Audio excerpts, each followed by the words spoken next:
C'est Jujutsu Kaisen. Si vous connaissez pas Jujutsu Kaisen, c'est un manga où on suit l'histoire de Yuji Itadori. Et en fait, Yuji, il a avalé un doigt de Sukuna. Qui fait qu'en fait, genre, Sukuna a possédé son corps, mais Yuji peut le contrôler. C'est l'un des seuls à pouvoir contrôler ce corps. Il a deux choix. Soit il est condamné à mort maintenant, ou soit on attend qu'il avale tous les doigts de Sukuna pour tuer Yuji. Et Yuji va rejoindre l'école d'exorcisme de Tokyo. Il aura comme professeur l'unique, l'incroyable Satoru Gojo. Et voici son début en fait. Et vu que Yuji a mangé un tas de Sukuna, Gojo va lui demander de wesh, j'oublie carrément ce que je dis. Il va lui demander de donner quelques minutes à Sukuna pour le hacklage. Et pour cette vidéo, on va voir quels sont les personnages les plus forts de Jujutsu Kaisen. Donc abonnez-vous et n'hésitez pas à lâcher un like. C'est gratuit. Et on va commencer par Yuji. Yuji est pas très puissant, mais il sera puissant à la fin du manga. Voilà, c'est ce Yuji là qui est boosté à la fin de Jujutsu Kaisen. On va vous expliquer le pouvoir de Yuji. Yuji à la fin du manga, il peut... Comment ça s'appelle? Il peut copier les techniques de Sukuna pendant un petit moment. Et il peut aussi lâcher plusieurs Black Flash. C'est globalement ses capacités. Mais ce qui nous intéresse, c'est Jujutsu Kaisen Modulo. Yuji Modulo est certainement le personnage le plus fort de Jujutsu Kaisen. Il peut lâcher des slash, utiliser des attaques de sang comme les supernovas. Et il est bat fort en fait. Il est trop boosté. Jujutsu Kaisen Modulo, c'est le prime de Yuji Itadori. Il devient le plus fort de son manga. Il va vaincre des extraterrestres et Dabura, je sais pas quoi. Et Sukuna lui-même a dit que Yuji fait partie des exorcismes avec le plus de cardio qu'il a jamais vu de toute sa vie. Yuji, il était trop fort. Il avait trop de mental. Carrément, comment vous expliquer Sukuna. Et comment vous expliquer que en fait, Yuji, à la fin du manga, et Sukuna a fait exprès de trucs. Comment ça s'appelle? Genre Sukuna a fait exprès de faire. En fait, de perdre des dommages collatéraux de son corps. Il pouvait plus lâcher d'extensions, mais il a lâché des extensions exprès seulement parce qu'ils en avaient marre de voir le costume de Yuji. Vraiment, ça l'énervait. Yuji a même ce qu'on appelle une extension du territoire. Oui, une extension du territoire. Regardez-le, il a son domaine expansion. Mais quelqu'un que je trouve plus fort que Yuji, c'est Satoru Gojo. Aïe aïe aïe, Satoru Gojo, l'exorciste le plus fort des temps modernes. Satoru Gojo est un enfant né du clan Gojo. Et donc ça veut dire que Satoru Gojo est l'un des plus forts de ce monde. Il est né avec 9 ennemis et des 6e. Normalement, on ne remarque jamais Toji. Mais Satoru Gojo est le seul à l'avoir remarqué. Il était tellement fort. Mais de base, il ne savait pas utiliser le sort d'inversion. C'est qu'après la bataille contre Toji, que Gojo est vraiment devenu boosté. Il malaxait des gens comme il mangeait de Pundu. Il est devenu trop fort. Mais il a réussi à 1v3 Maito, Jogo, Nanami. Bon, pas Geto parce qu'après on l'a scellé, mais vraiment ils étaient en 4 contre 1. Gojo, il les a malaxés. Comme un fou, comme un Golmou. Il souriait, c'est un shaitan. Belle Gojo, il était en train de regarder tout le monde. Tout le monde était tombé amoureux de lui. Vraiment, Gojo, c'est un homme méchant. S'il y a une femme qui est amoureuse de Gojo, cachez-le. Cachez votre femme. Sinon, vraiment, vous avez déjà vu demander une prof demander un numéro à une élève. Le gars dont je vais en parler, c'est Iguruma, les gars.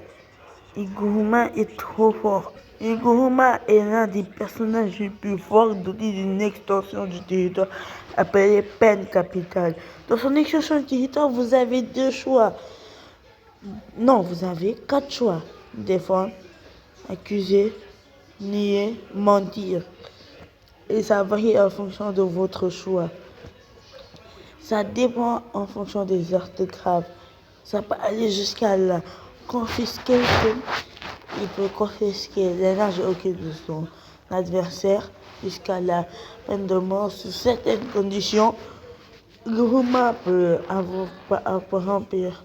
Si une fois qu'il remplit certaines conditions, Iguruma peut avoir l'épée du gourou, qui fait qu'Iguruma peut littéralement tuer son adversaire en un seul coup. Il peut le one shot. Vraiment, Iguruma c'est un homme méchant. Et on n'a pas assez parlé de sa performance contre Sukuna. Parce que c'est grave. Et Iguruma, heureusement, c'est Akari qui l'a recommandé. Parce qu'Iguruma, il est trop fort. C'est un ancien avocat. Et c'est un ancien avocat qui est devenu exorciste. Bon, bref, c'est un peu un dépressif, un peu un Dark Sasuke. Il a gagné contre Yuji Prime. Et les gars, s'il vous plaît, abonnez-vous les gars. Parce que là, c'est hard. Je fais les moments, je les prends sur YouTube. Les moments, je les prends sur Big YouTube. Non, là, c'est hard. Bon, revenons à nos lieux. Bon, Igoruma, voyez, il est trop boosté. Il a maîtrisé le sort de personne. En 2 mois, même Sukuna a dit c'est un génie. En parlant de Sukuna, l'un des meilleurs utilisateurs de l'énergie occulte, vraiment la démonstration de Sukuna est, Sukuna est meilleur qu'Okusu, je peux rien entendre, bande de baka. Et en fait, Sukuna, sa capacité, c'est le roi des fléaux. Il peut lâcher des slash, une attaque de feu qui s'appelle Fuka, et c'est le roi des fléaux, il est trop boosté. Vous avez vu sa performance, sa réelle performance bien boostée. On va aller comprendre ce qu'on a. Il a one-shot les deux meufs alors qu'elles lui ont demandé de l'aide poliment. Ce qu'on a deux sortes de tranchements, dissection et acération. Dissection coupe tout ce qui est fait avec de l'énergie occulte et acération coupe tout ce qui n'est pas fait avec de l'énergie occulte.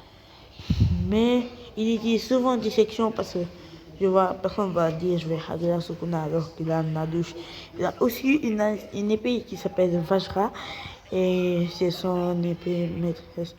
Bref, bon, Sukuna est trop boosté et c'était un ancien humain reconverti en fléau parce que les gens ils faisaient que de le maltraiter.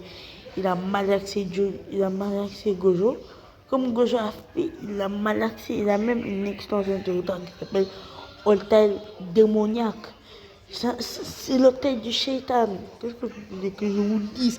C'est l'hôtel du shaitan.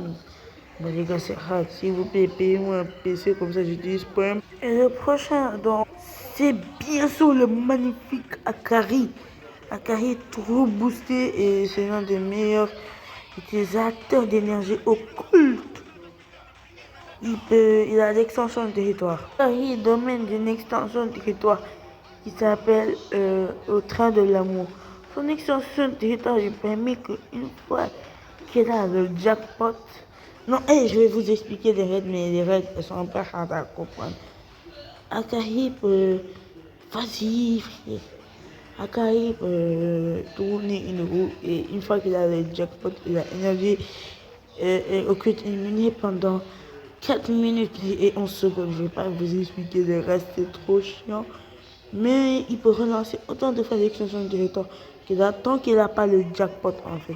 Mais il peut même relancer son extension s'il a le jackpot. C'est incroyable, il est trop fort. Vu que Akari c'est un homme méchant, il va pas en hésiter pour régler Kashimo gratuitement. Akari est trop boosté, l'un des meilleurs personnages de JK. Mon deuxième personnage préféré, avant Akari, il y a bien sûr Igoruma. Goat!